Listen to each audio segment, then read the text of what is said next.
on the voice of Nassau Community College, 90.3 WHPC.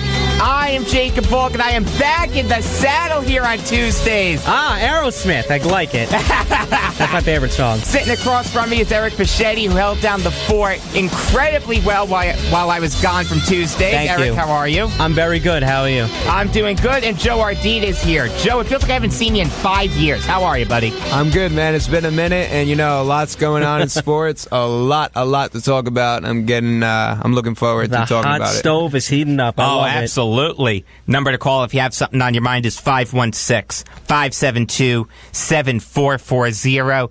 At about 3:15, 3:30-ish, we'll be airing an exclusive interview with Mike Rutherford, the author of 100 Things Louisville Fans Should Know and Do Before They Die. Before that, we're going to be giving away some Long Island Net tickets, so you're going to want to stay tuned for that. But we got to start with baseball. The Yankees traded Starlin Castro, Jose Devers, and Jorge Guzman to the Marlins for Giancarlo Stanton. Can I just say, and Joe, I know that you got a lot to say on this. What a great consolation prize from losing out on Ohtani. A consolation prize? That implies Ohtani's better than Stanton. Stanton might be one of the 5 best players in baseball. I think so too. He just came up. Steal. He's an MVP coming off of last year. But Joe, I know you got a lot to say. I'll chime in. Take it away. Go ahead, buddy. Well, first of all, this was a no-brainer. Giancarlo, is one of the best home run hitters in the league. Cashman, no pun intended, but he really had a home run with this one. The fact that 2 drums and a cymbal fall off a cliff. The fact I've never heard that before. Really? Really? Wow. Yeah. Okay. The fact that that they only give up Starlin Castro and these 2, I would say B-level prospects for him is insanity. And I also find it amazing that even after Derek Jeter is retired, he's still finding a way to help the Yankees win games. Exactly. And this gives the Yankees the 2 best home run hitters in the league. Interesting stat: Didi, Sanchez, Judge, and Stanton had more home runs last year than the entire Red Sox team. Yeah, I saw that. Oh man, this lineup is, in my opinion, the best lineup in baseball history since the 75 Cincinnati Reds. I was trying to think of better lineups. The 81 Dodgers aren't. The 92 or 93 Blue Jays aren't. I think you got to go back to the 75 Reds, Big Red Machine. What about before that? How about Murderers Row? Murderers Row 2.0. Yeah, exactly. That's going to be their nickname. You watch. 61 Yankees are, of course, better than this lineup. You've got Judge and Stanton are being compared to Mantle and Maris right now. And you know what? It's fair. It's really fair. Aaron Judge had 52 home runs and 114 RBIs. In 1956, Mickey Mantle hit 52 home runs, hit about 114 RBIs. Of course, Mantle won the Triple Crown that year. Aaron Judge didn't. He could have if he didn't fall off a cliff in the month of August. But this is just an incredible trade. The evil empire is back. Can I just say that out of everyone that was on the Yankees team last year, I did say, I don't know if I said it to you, Jacob, but I did say that the most expendable person on this roster was Starlin Castro, because honestly, go around, Sanchez is untouchable. Greg Bird might be inconsistent, but I think that he would be untouchable. He's got a good future.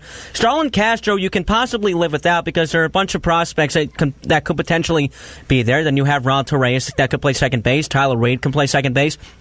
Gregorius is just, he's not going anywhere. But then, obviously, you have Headley. I know we're going to get to that. He got traded. And then the outfield. Then you have Gardner, Ellsbury, Hicks, and Judge. And Frazier. I think he's going to get moved very I think soon. So, too. I don't think there's room for him. You're talking Clint Frazier, right? Yes. Okay, I think Clint Frazier. I had to differentiate between Todd and Clint in my head. Yeah, I think Clint Frazier will be traded, too. I think Gardner will be traded.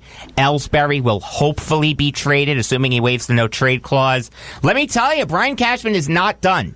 Even though he traded Chase Headley, he's not done with big trades. Can I just say also that this is kind of, obviously, I know this is Derek Jeter's first, I don't know if it's first official big move, but he's really getting into the swing of things now. But he kind of went about this all wrong by saying that the Marlins wanted to shed these contracts. You're 100% right, Eric. And honestly, Cashman completely destroyed Derek Jeter in this move, because honestly, I'm not going to say that Jeter was lowballed, but they needed to get rid of the Stanton contract, whether that was public or not. The Marlins are broke. He still went about it wrong, because you could have, and also this came out, The Marlins threatened Giancarlo Stanton after he I saw that. after he didn't want to go to St. Louis or San Francisco, that he would be a Marlin for life. Yep. And he called the Marlins bluff, and now he's a Yankee. Good for him. I mean, listen, if you're Giancarlo Stanton, you have to be one of the happiest people in the world. You got out of the worst situation in all of baseball in terms of the Marlins. Eric, you have a big smirk on your face. Second to Aaron Boone.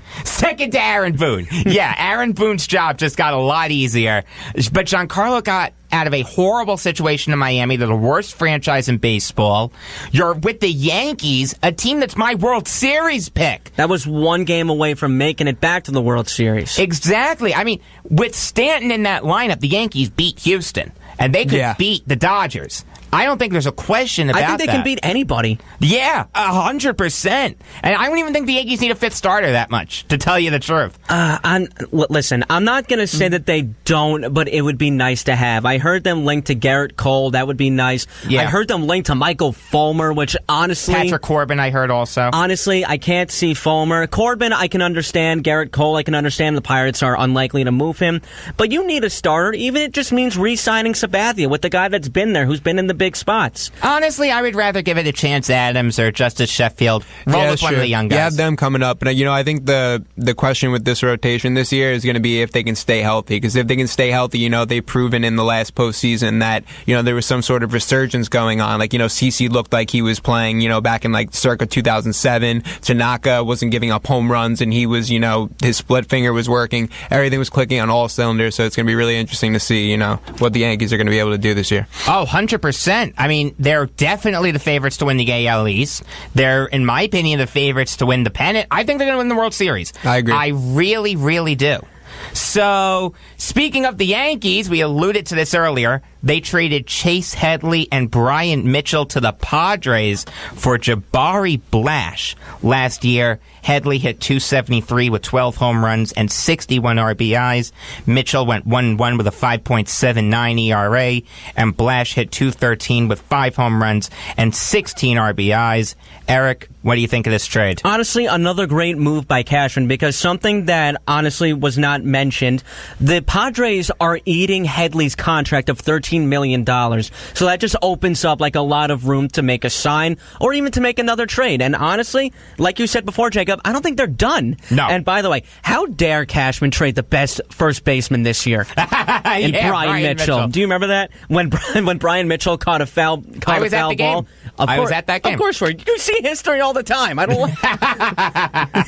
You know what? This is a great trade for... It's a complete salary dump. That's all it is right now. Jabari Blash is not really going to be a name that you really should know. He'll probably end up in AAA, maybe. He might be moved in a deal, but honestly, it's just a salary dump. That's really all it is. And now it's gearing up for in spring training if they don't re-sign Todd Frazier, which now...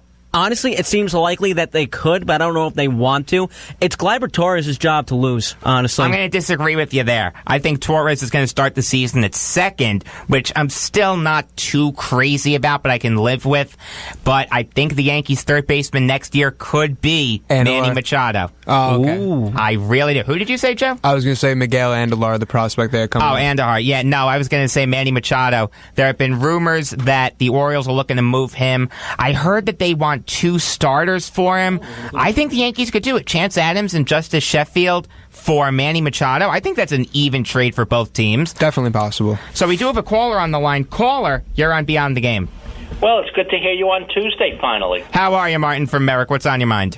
Well, I figured since you guys were talking about the Headley trade, I would chime in. Do you guys really think that they're going to give rookies the starting second base and third base slots? If they earned it, yeah. I don't, to be honest with you. I think Torres will start at second, and I still think a Manny Machado trade is possible. I really do. The Yankees have a loaded farm system. It's about time you used it. Chance Adams, Justice Sheffield, Clint Frazier. These are all expendable guys if you're the Yankees. I would be sad to see Clint Frazier go, honestly. Yeah, but you know he's going to be traded. I know, because there's no room. It's just going to suck when he leaves, that's all. I agree with that. I like him. You guys earlier... I forget which one of you. Maybe it was Dominic. Way to pick on someone who can't defend himself. Oh, I'm sorry. Just say me, being that I'm here. It's audio, not video. But you don't want to look at our faces. We are extremely ugly. We are very ugly. Can I quote you on that, Jacob? Yes. Faces for radio and voices for print. Okay, so in other words, you guys have faces for radio. Exactly. More or less, yeah. Okay, so I don't see any reason why they bring back Frazier to third base. They won't. Yeah, but one of your colleagues there. That was me. They might, yeah. Oh, you said that, Eric? That was me, because now that being that Headley got traded, I'm saying that they could do it, but I don't think they're going to. Oh, okay.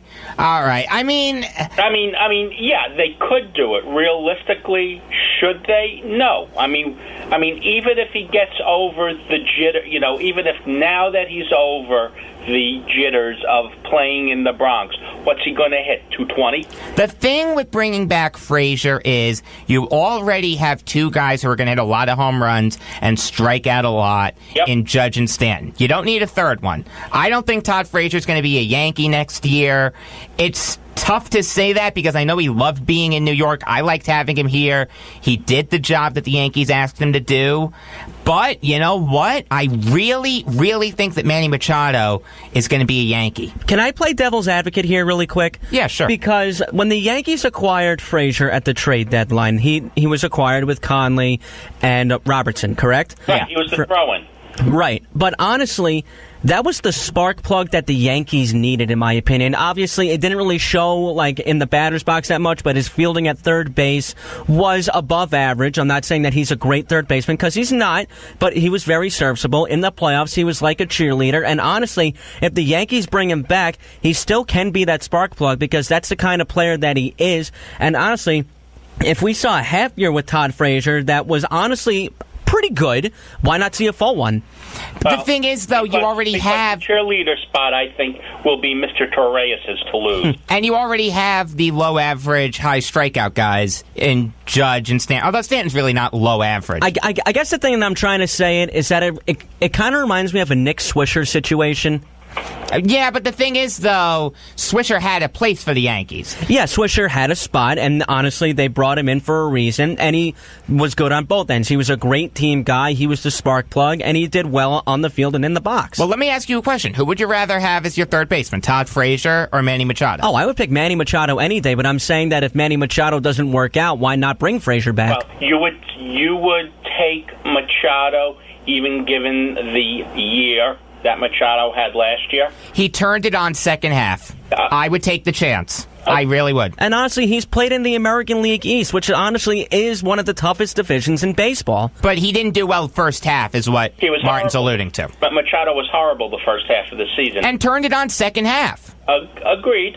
I mean, Aaron Judge had a great first half, had an okay second half. He's going to be batting second for the Yankees next year. All right, Martin, thanks for the call. Bye. All right. Now, the interesting thing is that isn't Machado a free agent after next year? Yeah, but I heard something that the team that trades for him will get a 72-hour window to work out an extension with him. So I could see the Yankees doing that. So it'd be like a sign and trade. Sort of. You've got the right idea. Okay. I mean, also, it's an interesting gamble. It's a gamble. But listen, if you're the Yankees and you've made this trade for Giancarlo Stanton, you're going all in to win the World Series. Of course, there's no doubt about it. So why wouldn't you go all in? Let's assume Manny Machado says, no, I don't care what team trades for me. I am going to hit free agency. If you're the Yankees, wouldn't you still pull the trigger on that? Yeah. Honestly, yes, because if you win a World Series out of it, that's really all you're looking for, and you have the players in your back pocket to fill in third base if Machado leaves. So I see where you're coming from, yeah. Exactly. You're listening to Beyond the Game on the Voice of Nassau Community College, 90.3 WHPC. This show is on twice a week, Tuesdays at 5 p.m. and Fridays at 3 p.m. I am Jacob Valk. Sitting across from me, Eric Fischetti and Joe Ardita. Number to call if you have something on your mind is 516-572-7440. So, since we talked about the Yankees so much, I think we owe it to Met fans to talk about the Mets, no matter how unfortunate it may be. According to multiple reports, the Mets are discussing trades involving Matt Harvey. Last year, he went 5-7 with a 6.7 ERA. Do you guys think that the Mets should trade him? What do you think they can get for him? Honestly, I think in terms of Harvey, he came back from something wrong with his inside, like blood clots or